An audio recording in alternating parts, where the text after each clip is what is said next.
Assalamu alaikum. I hope so you are all doing fine.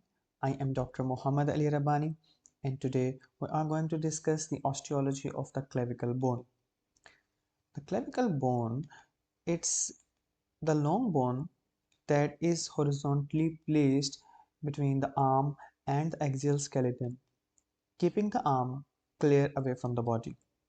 It is responsible for transmitting the weight and between the upper limb and the axial skeleton, and actually it is the only bony connection between the two, and most of the weight is transmitted through the ligaments that are present at the two ends of the clavicle, not shown in this particular picture, the acromioclavicular joint and the sternoclavicular joint. We will see them shortly, inshallah.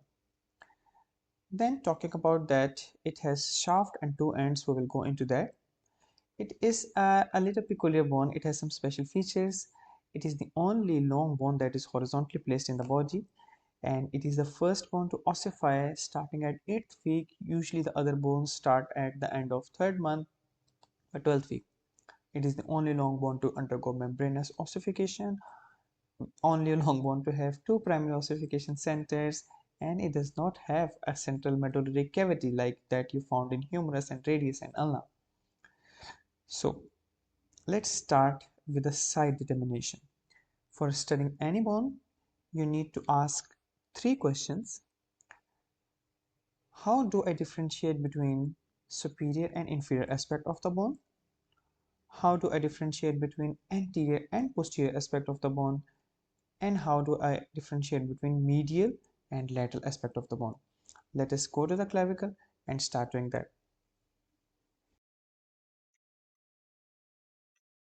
Here is the clavicle. Let us start answering these three questions. We will start from medial and lateral. To differentiate between medial and lateral ends, you have to look at the two ends.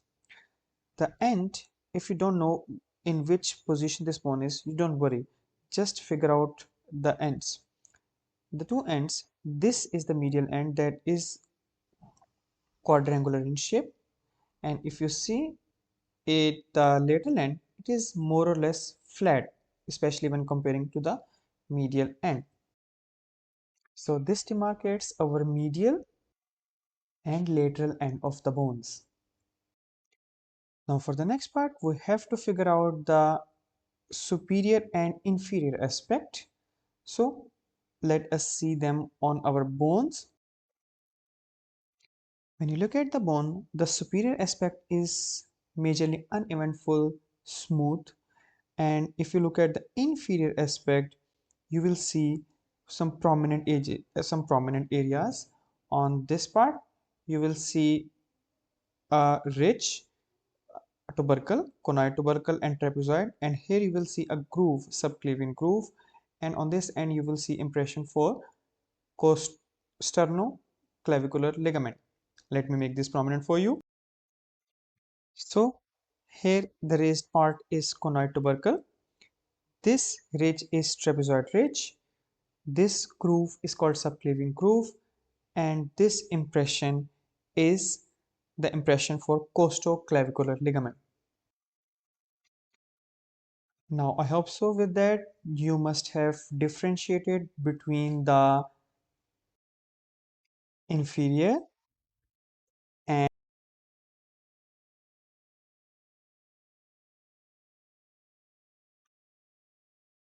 superior surface of the long bone of the clavicle bone. Now the next question is regarding the anterior and posterior aspect. For that we will have to look at the bone from the superior aspect. By now you must have understood the superior and inferior aspects. So this is the superior aspect of the bone. By now we know that this is the medial end and this the lateral end. Keeping in mind, you will now see we are looking at the bone from the superior. So this is the superior surface. Now you can see the bone is very curvy. It has two curvatures. This is the medial 2/3 and this is the lateral 1/3. When talking about the anterior and posterior end, I would suggest that you look at the curvatures of the medial two-thirds. In the medial two-thirds, the anterior surface is convex forwards. So this makes it the anterior surface, and the posterior surface is concave backwards. So this makes it the posterior surface. Now you know the medial, lateral, superior, inferior, anterior, and posterior. Let us try to get the bone in that position. So if we try to make the bone horizontal, we will put the superior superiorly, inferior inferiorly. Then we will try to rotate the bone so that we will get it uh, like this.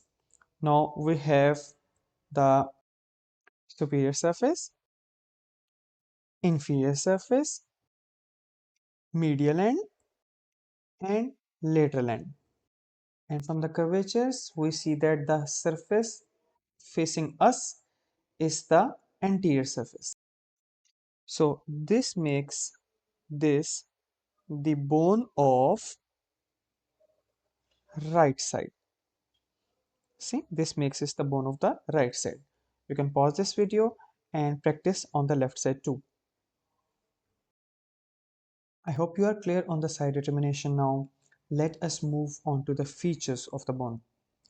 Let's talk about the lateral one-third first. So this is where we left it off. Here is the clavicle, and if you see, this is the lateral one-third that is concave in the fast forward direction. If you see, it has two surfaces, this superior surface and this is the inferior surface. As it is flat, it has two borders. This is the anterior border, and if we turn it around, there will be the posterior border. So on the back there will be the posterior border. So this is the posterior border. The superior surface of the lateral end is quite uneventful. It does not have much bony landmarks on it. However, on the inferior aspect, as we saw in side determination, you can see the tubercle, conoid tubercle, and this ridge, that is the trapezoid ridge.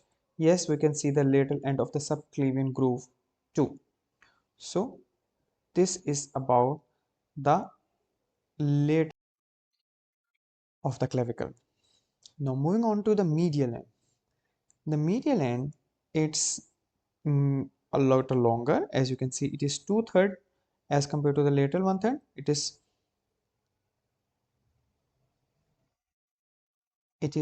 convex forwards and it is concave backwards. So as for the lateral side, this medial side is divided into four parts or four surfaces. It does not have borders, but it has superior surface, this one, the inferior surface below, and then there is anterior surface and posterior surface. And the lateral aspect, there was anterior and posterior border. On the medial aspect, there are anterior and posterior surfaces.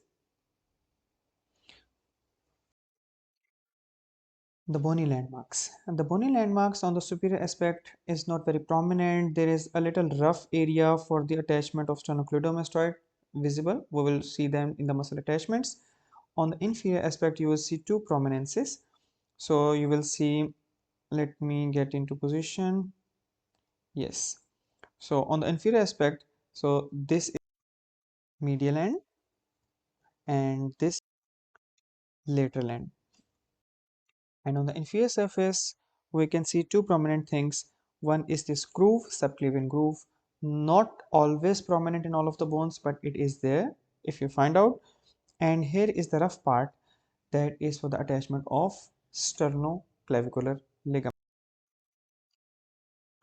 So we are done with the bony features of the clavicle. We studied it on the right clavicle. I used 3 to 4 medical for teaching it to you.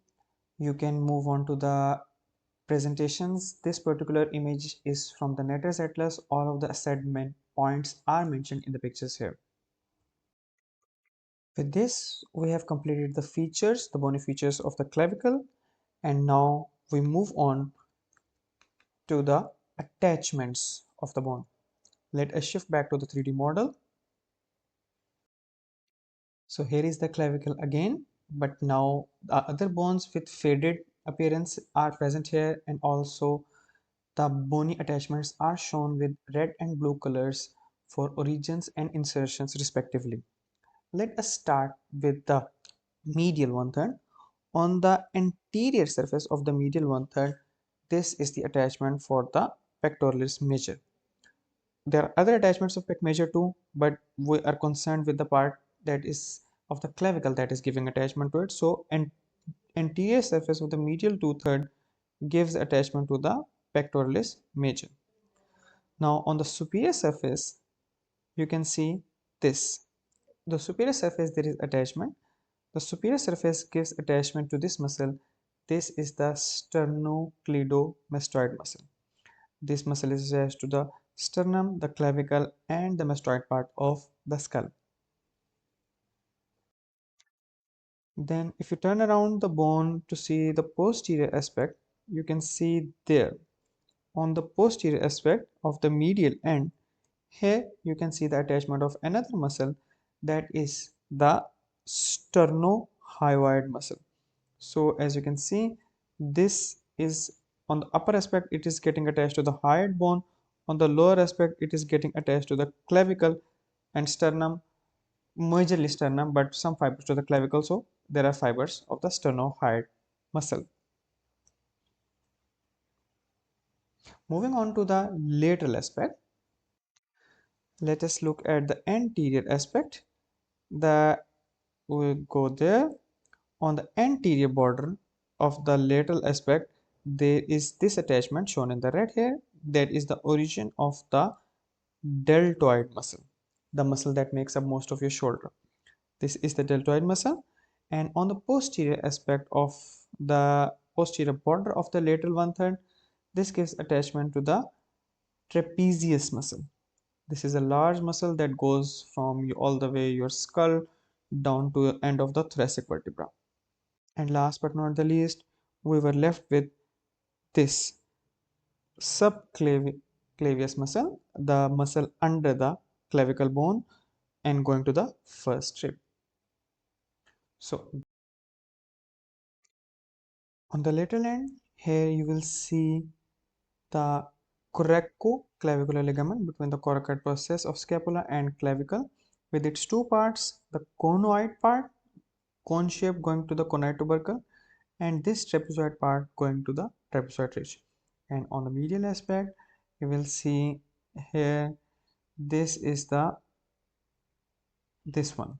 This is the costoclavicular ligament running between the clavicle and the first rib. These are all the structures that are attached to the clavicle. Let us discuss some clinical correlations. Clavicle is one of the most frequently fractured bone of the body, and when it's fractured, it is usually fractured in the shaft area because the two ends are very well secured by the costoclavicular and coracoclavicular ligaments.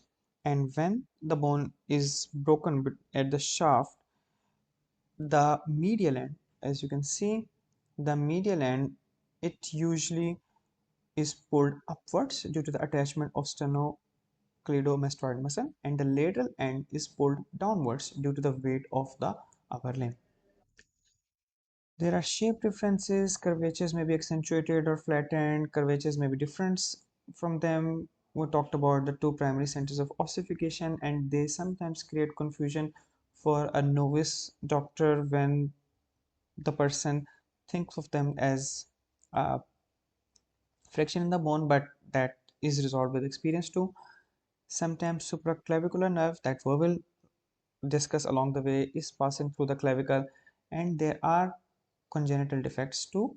Sometimes there is a fusion of ossification centers with two bones, two halves not meeting one another, and it gives appearance of a fracture with medial and pulled upwards, and the clavicle may be congenitally absent.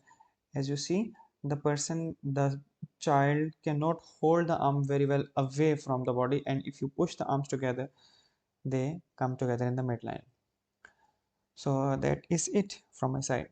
Thank you so much for listening. If you have any questions, suggestions, or feedback, please do mention in the comments. See you in the next lecture. Till then, Allah Hafiz.